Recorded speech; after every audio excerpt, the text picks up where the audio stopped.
Wa. Mwatsuka bwanji. Malawi. What a beautiful country. What a small country.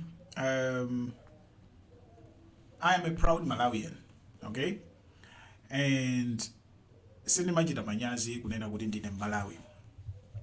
And aliyense amene ndi Malawi amandisangalatsa. Aliyense.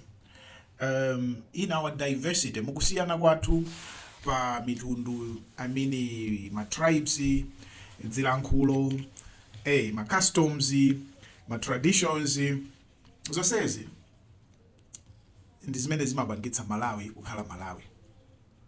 Koma pali chinthu chimodzi chimene chimandikumbukitsa kwambiri, chimene anthu makamaka amene ali andale amakonda kuchigwiritsa ntchito. Chinthu chimene chichi ndi kutigawa anthufe based on mitundu. Kutigawa anthufe based on my tribes. Alipo anthu oti akamaona Amalawi chimene amafuna aone ndi mtundu. Kodi iwe ndi wa mtundu wanji? Ndi muyawo amene amene ndi muyawo. Amene ndi nchewa uyu. Uyu ndi mtumbuka uyu. Uyu ndi nkhonde uyu. Palibe chinthu chimandibowa ngati chimenechi. Chimandibowa heavy. And alipo anthu andale amene amafuna adzigwiritsa ntchito these divisions. Kupanga stock dziko, kupanga stock anthu using ma tribal divisions. Tinagawidwa akuti using geography, akuti ma regions, wakumwera uyu, waku center uyu, wakumpoto uyu. As if that is not enough. Ndeti mabweraso, mulomwe uyu, msena uyu, mtumbuka uyu. Ndinanenapo kuti our diversity zikuyenera kutimanga ifeyo kukhala amodzi. Okay? Kusiyana kwatuko mitunduko kukuyenera kutimanga ifeyo kukhala amodzi. Every country is like that. Dziko lino maiko onse amene akuchita bwino acha. Kuli anthu aku south.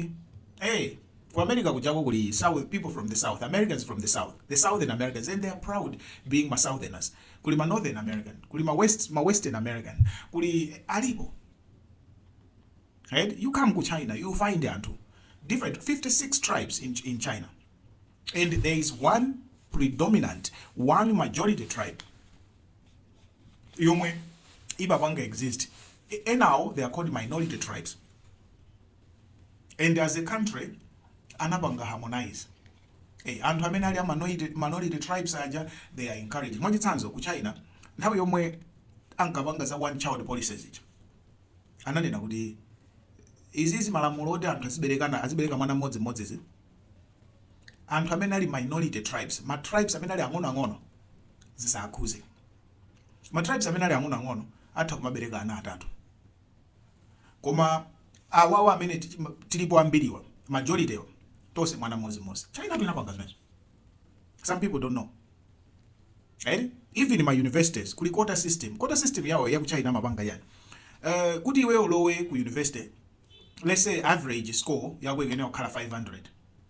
Kuti iwe ulowe mu university.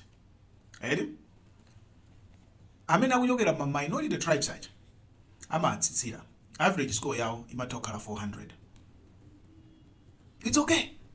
System yawo inapanga zimenezo. And onse amamvetsa kuti okay, a minority amatha kubwera kulowa mu university muno ndi ma 400. Komano everybody else ma big tribes amalowa mu university muno ndi ma 600. Civilized people amamvana, they understand why there is that.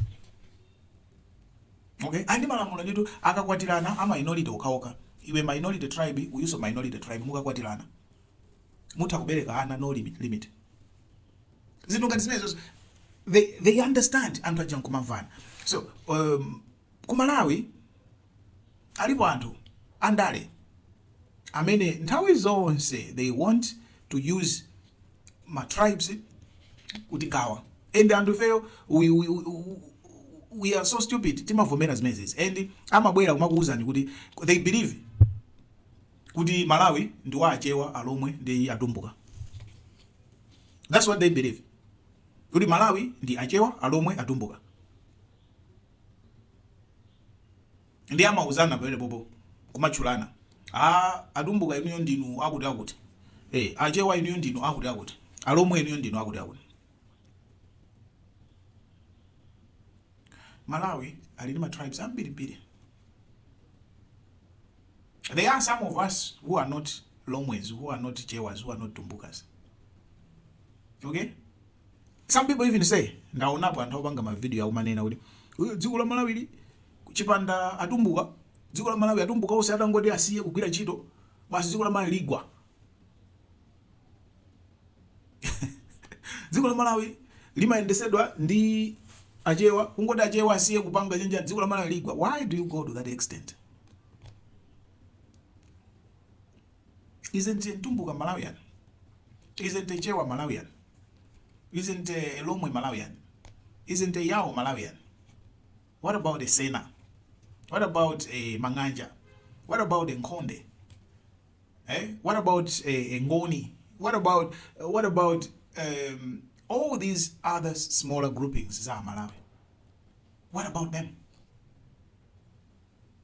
And you people are being fed zintungati. You are being fed.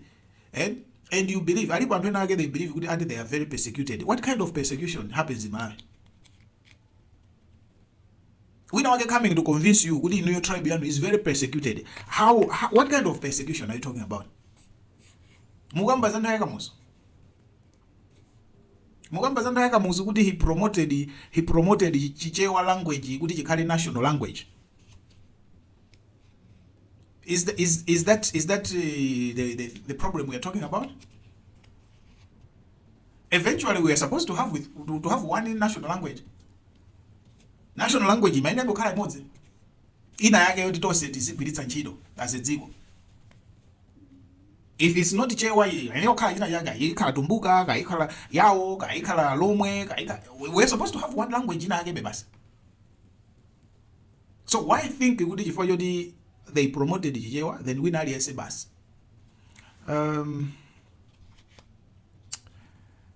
I hope we are not feeding these things to our children.